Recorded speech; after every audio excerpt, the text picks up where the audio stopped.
สบายดีอลิงไซยวงศาโนมินิกาจะมา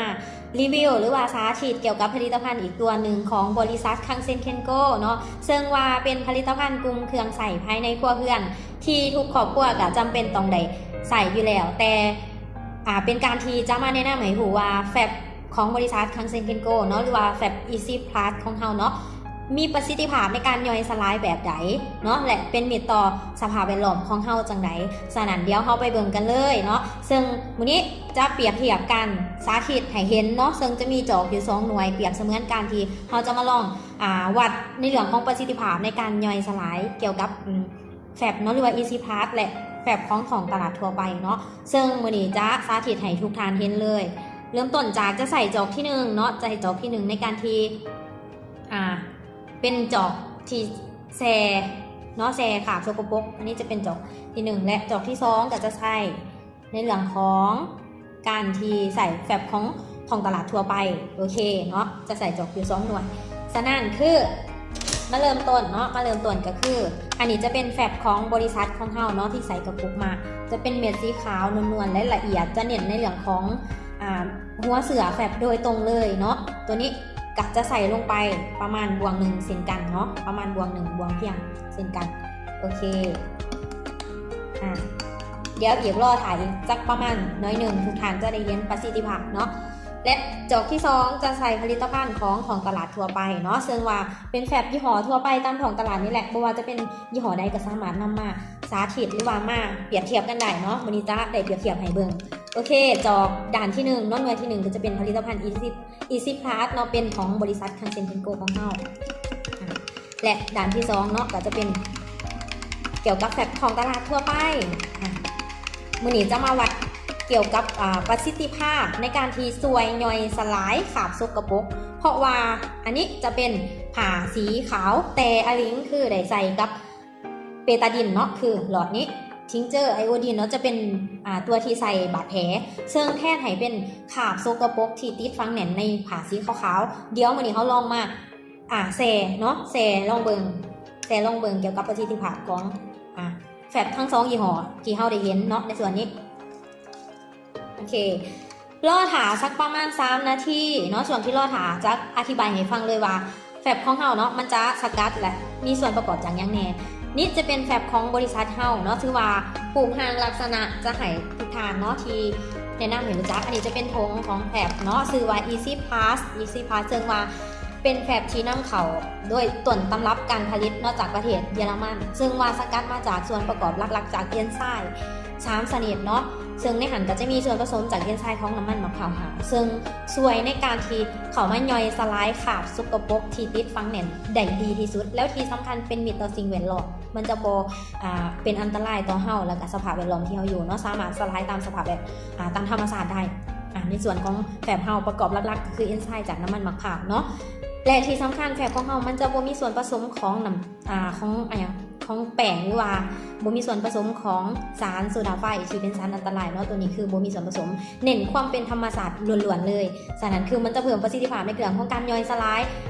บ่ว่าสิเป็นขาบกาแฟเนาะขาบเลือดขาบโปรตีนที่ฝังแน่นขาบเหงื่อที่ไข่ในข้อเสือนี่ขี้แห่ที่เป็นขาบเหลืองที่ฝังแน่นที่เฮารู้สึกว่า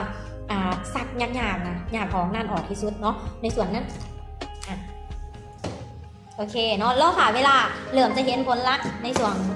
เพียงเวลาบ่พอเท่าใดเนาะเวลาผ่านไปบ่พอเท่าใดทุกท่านก็จะสามารถเห็นจากการย่อยสลายทั้ง2ยี่ห้อเนี้ยจะเริ่มแตกต่างกันเดี๋ยวจักหน่อยอลิงจะเอาขึ้นให้เบิ่งแล้วส่วนแฟบของตลาดถามว่ามีหยังแหน่ส่วนใหญ่เฮาจะเห็นปริมาณที่หลายราคาจะถือก็จริงแต่เวลาแช่ขามคืนเป็นจังไดมักมีกลิ่นเหม็นอับแม่นบ่แต่สำหรับแฟบของบริษัทเฮานี่สามารถแช่ขามคืนโดยที่บ่มีกลิ่นเหม็นอับเพราะบ่มีแป้งนั่นเองเนาะแล้วที่สำคัญเวลาเฮาซักเครื่องฤดูฝนเฮาตากในที่ห่มมันจะบ่มีกลิ่นที่เหม็นอับเนาะเพราะมันจะบ่มีส่วนผสมของแป้งนั่นเองนี่คือประสิทธิภาพและประโยชน์ของแฟบของเฮาเนาะมันจะแตกต่างแบบใดโอเคเริ่มเห็นสีเวลาผ่านไปบ่พอเท่าไรนาทีเนาะทุกท่านจะสังเกตเห็นสิ่งที่เกิดขึ้นระหว่างทั้ง2ผลิตภัณฑ์เดี๋ยวลงในก่อนโอเคเห็นได้ชัดเจนเลยแม่นบ่อันนี้จะเป็นประสิทธิภาพที่ใส่เวลาเท่ากันแล้วขาบสกปรกที่เหมือนกันแต่เขาจะเห็นได้ชัดเจนเลยว่าด่านนี้เนาะด่านนี้จะเป็น แชร์จากแฟบของบริษัทเฮาเนาะและด่านนี้จากแฟบของตลาดนะถ้าว่าเฮาไล่บ่รอดนะมันจะเกิดขาบย้อนกลับเฮ็ดให้เสือเฮาสีบ่สดใสสีเหลืองสีหยังต่างๆเนาะฉะนั้นคืออันนี้เป็นการทดสอบโอเคเห็นแบบนี้ทุกท่านคิดว่าอยากใส่แบบใดมื้อนี้บ่ว่าจะเป็นสิ่งนี้เฮาก็ใส่เงินซื้อและสิ่งนี้เฮาก็ใส่เงินซื้อฉะนั้นทุกคนลองตัดสินใจและลองเลือกเบิ่งว่าเฮาจะซื้อสิ่งที่คุ้มค่าและตอบโจทย์ในสิ่งที่เฮาอยากใส่ได้บ่หรือว่าเฮาจะจ่ายเงินไปเพียงแค่ว่ามาสมเทียบแค่ปริมาณฉะนั้นคือมื้อนี้อยากให้ทุกคนลองสมเทียบในสิ่งที่เป็นคุณภาพหลายกว่าเพราะว่าจ่ายเงินไปทุกคนก็อยากจะให้ตอบโจทย์ในเรื่องของความสะอาดมันบ่สำหรับแฟบเฮาฉะนั้นคือแฟบของเฮาตอบโจทย์ได้ดีหลายแล้วอยากให้เห็นอีกประสิทธิภาพอย่างหนึ่งเนาะมันสามารถย่อยสลายขาบสกปรกที่ฝังแน่นได้หลายสำไหนโอเคเดี๋ยวเราใส่ทางของตลาดก่อนเนาะ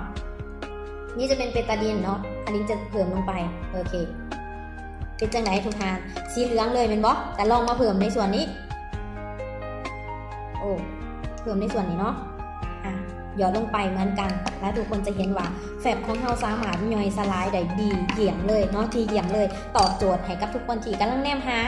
ว่าจะใส่ผลิตภัณฑ์ตัวใดในการซักเสื้อผ้าหรือว่าบัวสิเป็นผ้าสีผ้าขาวเนาะแฟบเราสามารถใส่ได้ทั้งสองแบบผ้าสีก็จะเฮ็ดให้สีของผ้าเขายังคงสีสดใสเหมือนเดิมแต่ถ้าผ้าขาวก็จะเฮ็ดให้ขาว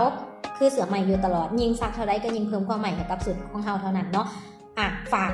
แฟบตัวนี้ไว้จริงๆถามว่าในส่วนนี้ก็คือเราสามารถใส่เนาะคือทงแบบนี้โลเคิงเนาะโลเคิงจะเป็นหัวเสือหรือสกัดมาจากหัวเสือล้วนๆเลยฉะนั้นคือประสิทธิภาพในการย่อยสลายนี่สุดยอดเยี่ยมร้ายเนาะฉะนั้นคือในนี่นะ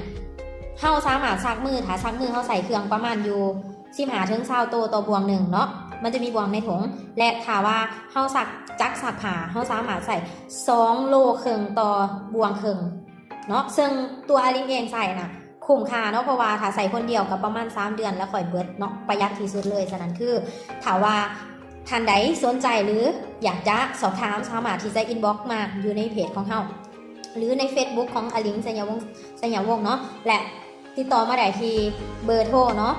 0304921144หรือ WhatsApp ก็ได้เนาะ98242422อันนั้นสำหรับเบอร์ WhatsApp เนาะโอเคสำหรับ